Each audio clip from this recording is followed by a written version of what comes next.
So tonight I introduce you to Doug Friend, VK4OE. He's Mr. Microwave in Brisbane area. So Doug's one of the guys who inspired me to get into microwaves. So I thought I'd get him along just to do a little brief introduction of some of the stuff that he's done over the years. So welcome, Doug. Good to be here. I don't know about being Mr. Microwave, but I've been playing microwaves for quite a long time, and probably inspired by my trips to England, where I've met people that are and seen it all happening. And I've come back here and I've been operating on my own for a good number of years until a recent influx of people around Brisbane. So it's been interesting that way. I put together a little talk.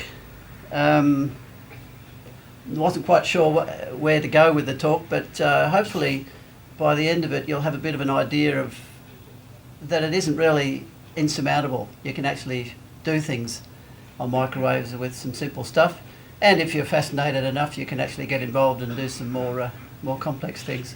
I'll start just by showing a few pickies. Russell VK3ZQB out on location. We're trying a long distance shot on 10 gigs and 24 gigs to somewhere else. Now here's the late great Wally Green. He only passed away earlier this year or late last year I think, but at just the age of 100. But he was still active on microwaves right up to the end.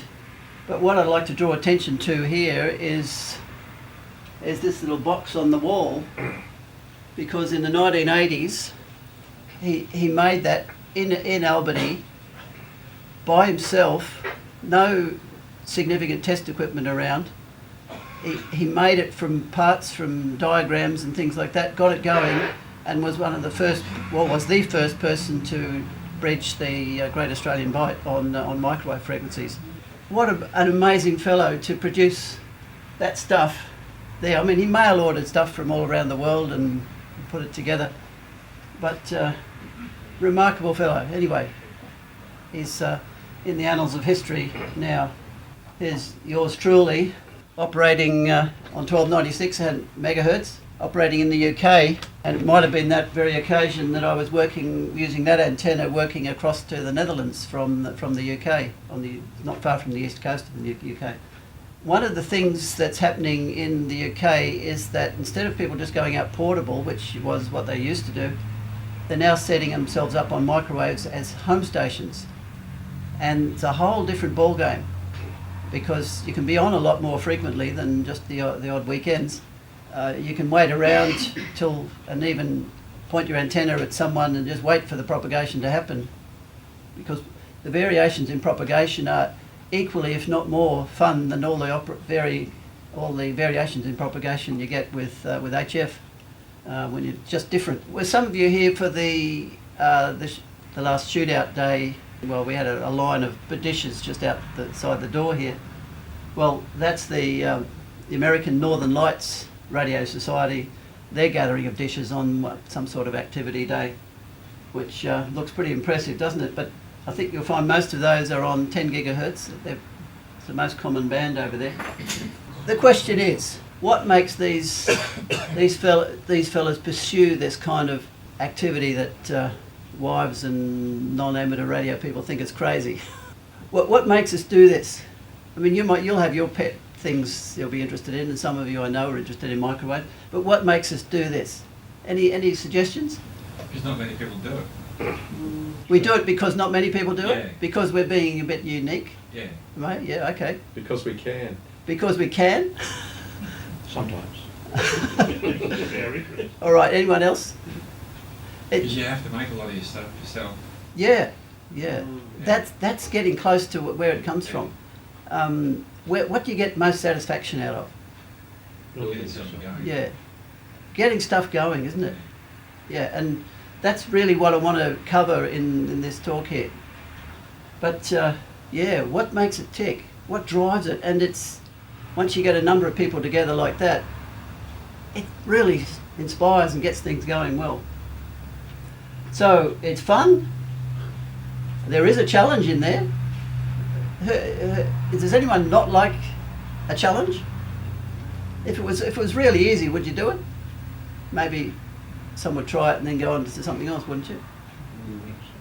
Okay, so there's a challenge in there, and one of the beaut things is that you can go out and operate on a mountaintop, hilltop somewhere or other, you know, operating out of the, dragging all the stuff out of the back of the car, you know, batteries, fresh air, sunshine, rain.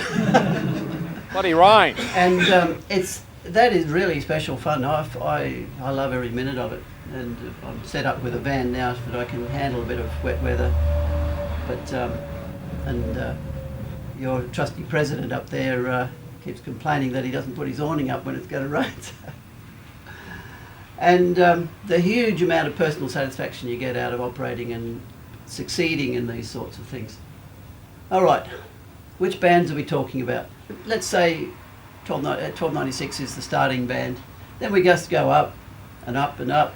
2403, 3400, 5760, 10368, 24048, 47088 megahertz. 76 gigs is available, and of course goes on and on, as I was saying.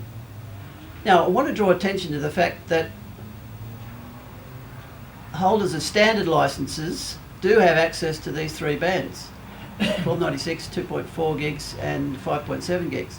These are not out of the question as far as building stuff and getting something fun going.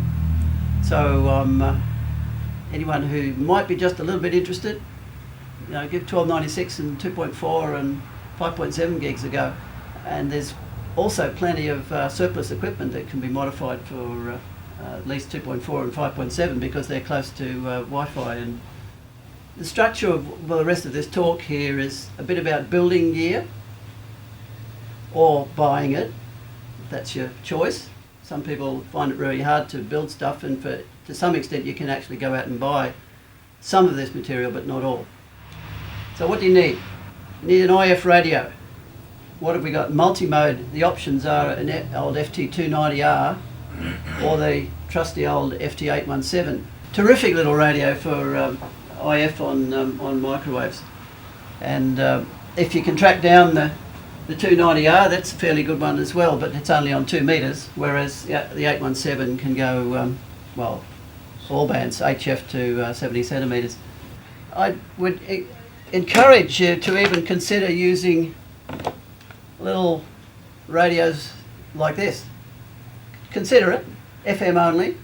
This one's on 2 metres and this one's on 23 centimetres. But I find them a really clever way to get onto a microwave band with a small amount of stuff, and yeah, quite good. In fact, this little box here, I might come back to it, there's an antenna for it, is a complete station on 2.4 gigs. That amount of stuff. Because there's the IF radio there. Little 70 centimetre credit card size Alinco. So that just requires a 12 volt supply, and it works. Not, you know, it's not like your state of the art, but it certainly works. I'm going to talk about things like that a little bit later. So FM, and the Japanese, and they're playing microwaves, generally use FM, and they use FM handhelds. They're not so much using CW and sideband. Part of the reason for it is that on microwaves you're very often doing line of sight paths, and when it's line of sight paths, it's strong signals, and you don't need the added advantages of SSB or CW over FM. The FM's fine. You know, you either have got it because big strong signals, or you don't have it and you know you haven't got it. So now the next thing you're going to need is a transverter of some sort. You either buy it or build it. So let's look at the buying options first. There's an Australian crowd called Mini Kits that sells certain things. Look through their website. They've got a lot of kits, as the name suggests, but you can pay an extra bit and get him to build it. Graham VK3XDK has done some amazing promotional things in making fairly interesting kits available for every band from 70 centimetres up to 10 gigahertz. Down East Microwave Company in Florida have a whole range of ready-made or kits and odd parts. There's a well-known company in Germany, Kuhn, otherwise known as DB6NT because that's the call sign of the founder of the company, who makes top quality stuff and sells them at a top quality price. But with the exchange rate to the euro that's been fairly good of recent times, quite a lot of Australians have been going down that path. There's another company in Germany called Eiche Kafka, which sells kits and parts and all sorts of interesting things there, so that's worthy of note. And then if you like going out and taking your chances and seeing what's available, it is quite interesting looking and trawling through United States eBay, and of course a little bit of Australian eBay, and in the UK and Germany and other places like that. Generally they link up, but sometimes you find something on one of them that's not on the others. Just recently I tracked down this patch antenna, which is on 10 gigahertz, and I didn't think it was going to be working on where I wanted it. It might be on the the commercial band there, but it works best at 10.368 or something, or 10.34. And I think that's one that everyone here will know, I guess. BK Ham, BK Classifieds. And here in Brisbane we've got a unique thing, the RF shop. Who's heard of the RF shop? 17 Mile Rocks. Amazing. Here in Brisbane, where you would have to say that the communications industry is not, leading the country. There was an Englishman come out here and settled in Brisbane, and he's started this thing here. He does a lot of online sales. All right, let's look more. I encourage you to consider building. But the other thing you can do is buy modules and then build them into a working system. So what are the minimum requirements?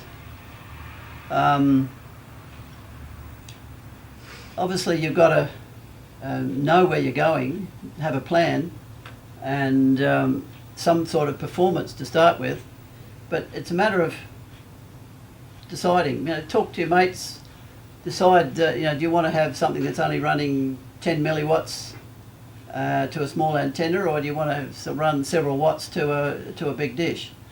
You can start doing either of those things, but you probably get a lot more fun and encouragement if you start on a simple project first. Yeah, I've already talked about acquiring the bits of it. And then the challenge is testing what you've built. And some people have got a range of reasonable test equipment. I know 2 people in the room who have, and 3, if I include myself. But you don't need, every person building something new doesn't need a whole stack of new test equipment, because we're all willing to share. And in fact, on the recent activity day, I felt pleased to make a contact on 5.7 gigs with someone who had put one of these together. I don't know if you're here. It was his first, he built this mini kits set up for 5.7 gigs and just believed it was working but wasn't sure. It comes on the air and we have this contact over 150 kilometres. So it was quite good fun for both of us.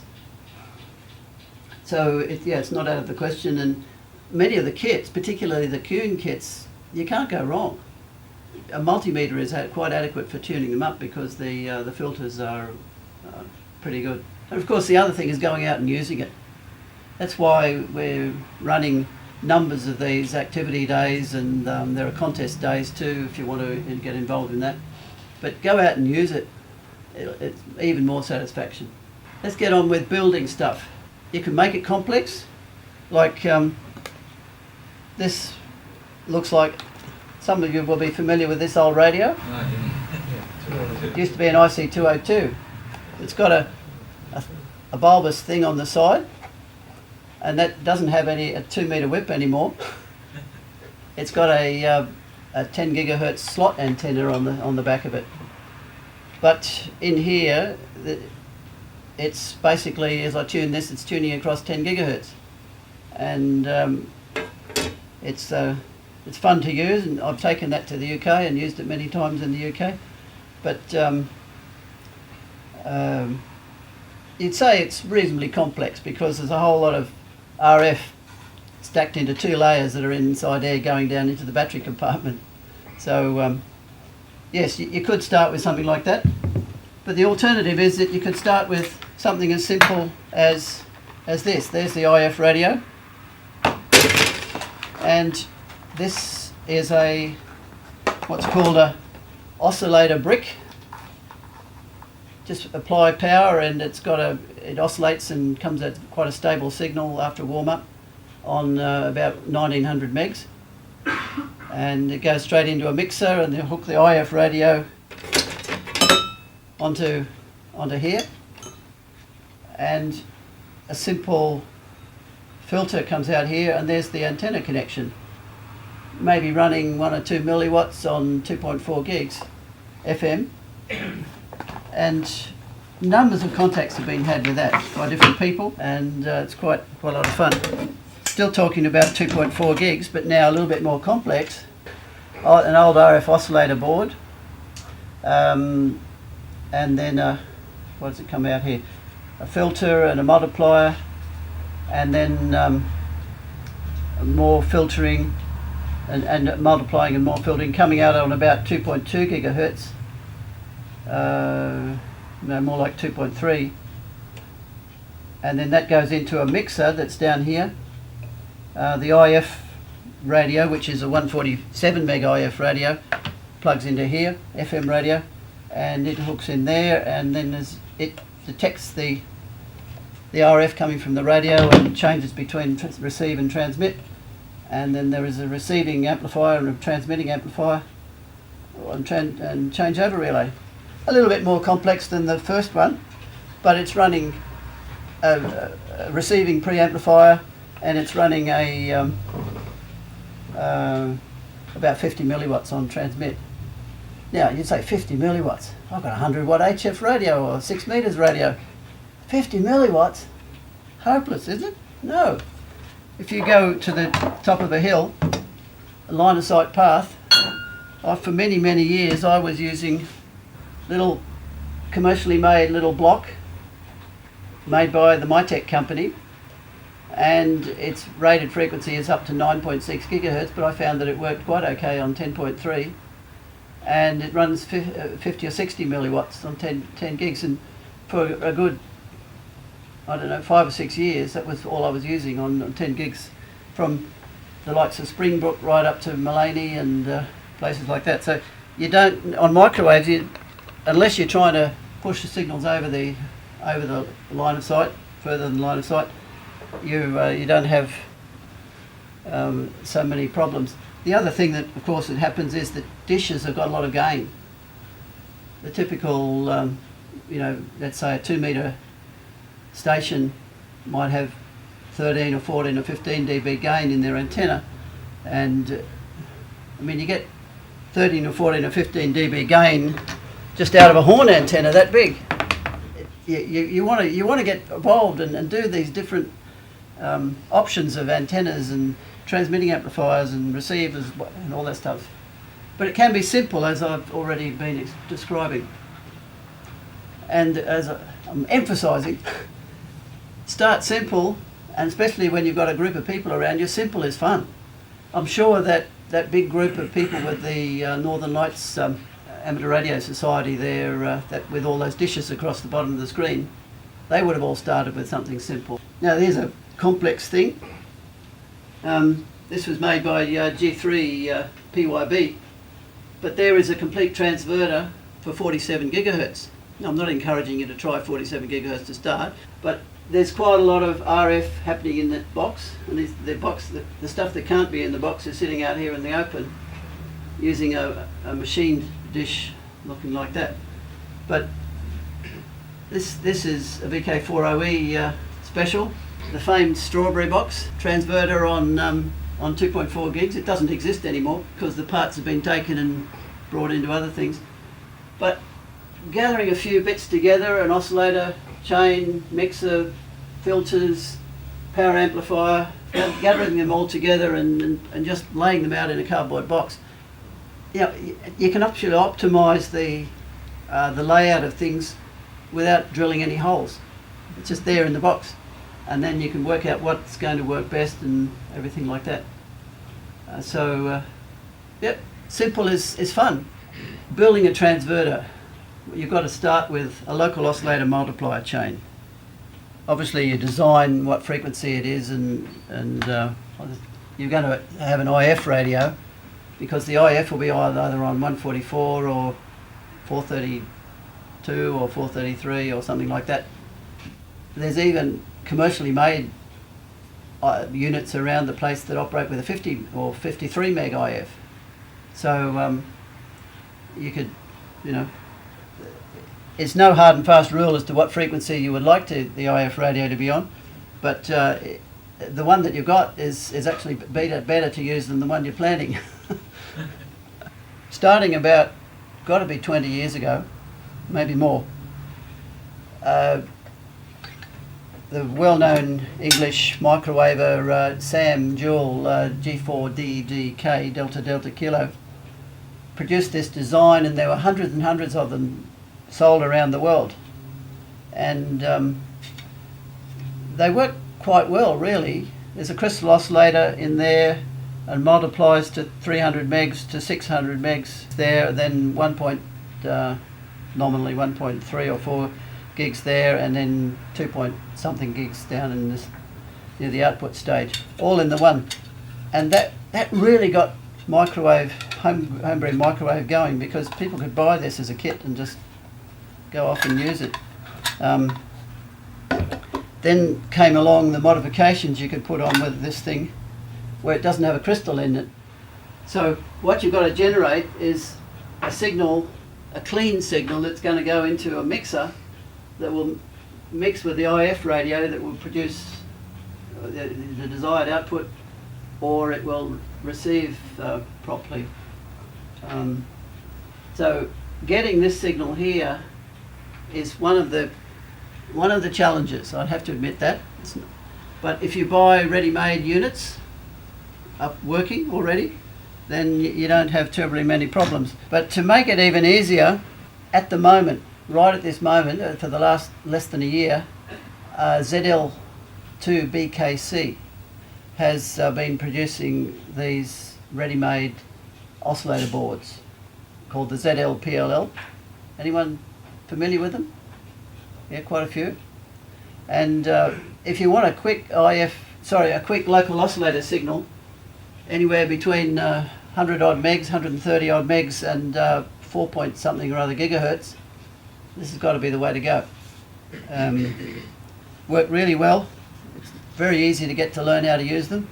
Another option here, this is quite common, and it isn't the way that VK3XDK does with his one.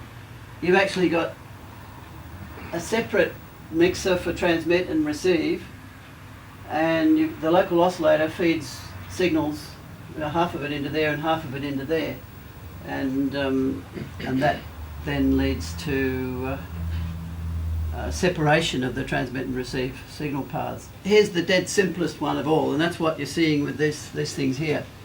Local oscillator multiplier of some sort, a brick is good, straight into a mixer, straight through a filter and out to the antenna.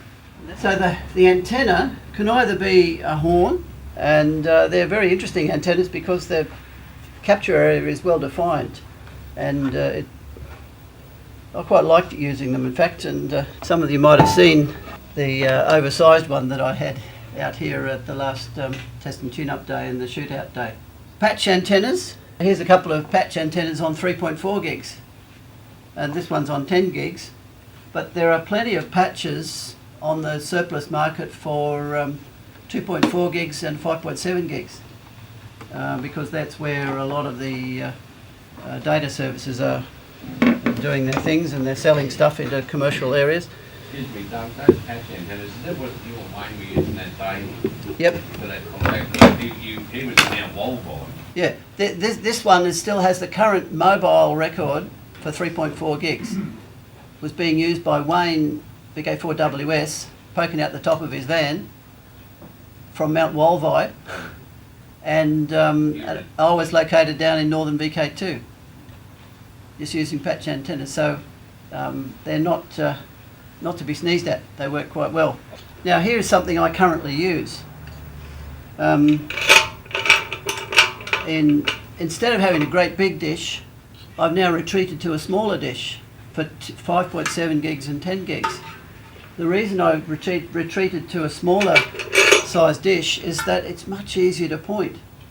Instead of having a really sharp beam that's there and then it's not there, you know, I can move this around and just optimise on people. Of course, weak signals is still got to be pretty sharp. So what also is happening in here, this sits on the mast above my van, way up high, and that U-bolt there, sitting up this way of course, so the rain doesn't kill everything. And then what I've got on the back is like the 5.7 gig feed comes out of this dual band feed, goes into a 5.7 gig box which has an LNA and a transmitting amplifier. And then similarly the 10.3 gig feed comes out of here and goes into this box which is an LNA and a transmitting amplifier on there. So all of that's up high. And of course you're going to have to put this on something. So you'll see, you know, you can go and buy these tripods from different places. But a good solid tripod is what you're going to need. Now here's something that challenges all of us. It isn't planning and getting ideas from on the net and looking at other people's gear and everything. Isn't that all nice to do because there's no outlay? There's no commitment yet, and you can get a project working better and better just by planning all the little components that go together with it. But the challenge is to wrench yourself out of that mode and find how you're going to make the thing, because it's got all the electronics you've got to plan, the connection to antennas, supporting antennas, and all the metal work, all of that type of thing. That's where, you know, there's satisfaction at this level here, but there's even more satisfaction at this level. So again, I'm encouraging you to consider doing some of this and consider it in terms of you know, there is help around. You're not on your own. Some points about operating. On microwaves, it's mostly arranged QSOs. In other words, you know beforehand that you're going to go out and try and contact a certain person, or you've made contact on 2 meters or another even FM simplex frequency or a repeater or something, and then you go to this other frequency, and you know each person knows they're looking for each other. Know your frequency. You do, in fact, with this, usually with there's an offset, when the thing is not GPS locked, you'll know what approximately that it's maybe 40 or 50 kilohertz down the band or something like that, but because you've had the experiences from earlier times. So there's all sorts of interesting strategies to decide where to point, and how do you know where to point in that direction, because you've got to know what true north is where you are, and have calculated the direction that you're going to beam to get the signal to the other fellow up the other end, because you know where he is. You know, if it's all random and you don't know where he is, then it's a bit of a challenge. But the VK Logger, thanks to Adam here, has lots of really good tools for helping you locate where you are and where the other fellow is, and paths and distances and bearings are all done in true, and makes it far easier than it ever was before. But you can do all that with, you know, online services. If you've actually got a, you know, internet on your phone, or if you've got an internet dongle to use with a laptop computer, you can work out all this fairly quickly and fairly readily. I've touched on this before, but low power, you know, 50 milliwatts here, 10 milliwatts there, and about 30 milliwatts on 5.7 gigs going through that one. Line of sight paths, and even slightly not line of sight, slightly obstructed, are amazingly good, and it makes it a lot of fun just to go out and have these sort of contacts. And if you're going to be working with someone at the other end or a group of people, decide beforehand how you're going to talk to each other. You know, this is another use for a 2 metre or 70 centimetre FM handheld, simplex or through a repeater, or 2 metre sideband, quite commonly used, but even similarly commonly used are internet services that Adam provides on the VK logger, and or just plain mobile phone, text messaging and ringing each other on the mobile phone. The options are amazing, but the good thing about the radio contacts and the internet contacts, that if everyone's doing this using the same method, you all can hear each other. You can all sort of know what's going on. That's the whole point. What is going on? Who's going to transmit next? Where are you? Are you having troubles pointing or something like that? So talk back or liaison is really, really important for getting success on microwaves. That's Roy, VK4ZQ, who's occasionally appeared up here, and his portable setup on Mount Gravatt in Brisbane, and on a trailer, and he's got all bands from 6 metres through to 10 gigs, I think, on there in various ways, and it's quite good. But he's just been passionate about creating all this stuff and integrating it into something that fits together nicely and all. And that's me set up on Stradbroke Island a few years ago with the whole stack of stuff.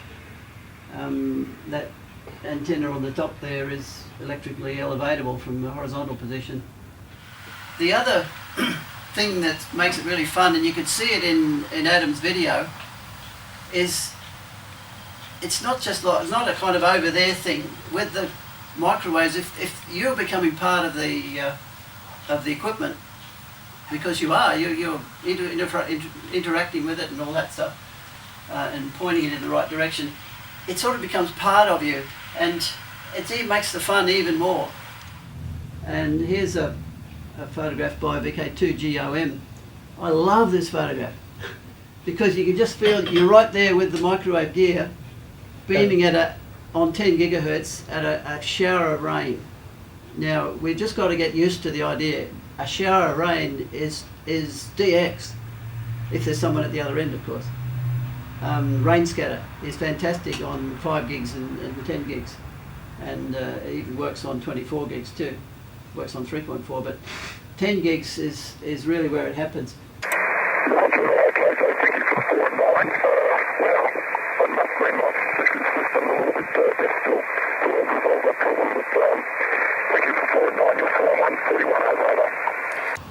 So that's the end of the talk. Thanks to all the other people whose pictures I nicked. And any questions? More questions, I mean. Thank you for the ones that you asked along the way. Safety with microwaves? Safety? It is an issue.